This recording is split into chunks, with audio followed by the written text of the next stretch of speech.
Good morning. Today is Thursday, July 16th, and we are continuing in our reading of the story of Nehemiah together. And today we're in Nehemiah 6. The past couple of days, we have seen that Nehemiah has experienced significant opposition to the building of the wall around Jerusalem. And we see that this opposition has taken shape both internally and externally. And the opposition doesn't stop in chapter 6, we see. People are planning to harm Nehemiah. They're deceiving him into putting him in bad positions.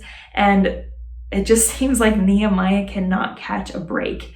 And then we finally get some good news in verses 15 and 16. And that's what I want to read today.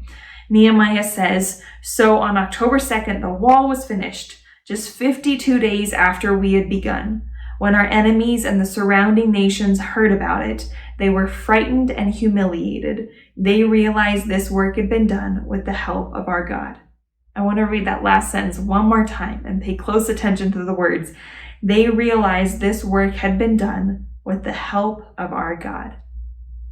The enemies, the people who were opposing this project, even saw that God's hand was in this. And I can only imagine how Nehemiah and everyone who had labored to build this wall felt in that moment. They felt relief, and they saw for themselves that this project was up against seemingly insurmountable odds, but God's hand was in it.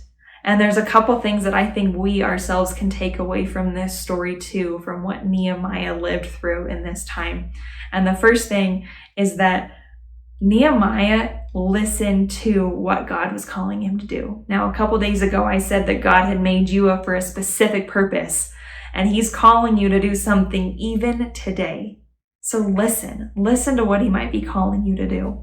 The second thing I think that we need to remember is that when opposition comes, that doesn't necessarily mean stop. And Nehemiah experienced this. He knew and felt convicted of what God was calling him to do. And so he pressed on, even though he was feeling all of the opposition that was coming. And the third thing that I think that we need to remember, especially in this time, is not to limit God. There's a verse that we have stated quite a few times here at Light of the Desert, and it's God can do infinitely more than you could ever ask or imagine. That's our God. That's the God who walks with us, who is walking with you through any conflict, any opposition, anything that you may be afraid or scared of as you think about the future. And so don't limit God. He can do infinitely more than you could ask or imagine. Remember that today, and I hope it brings you encouragement. Have a great day.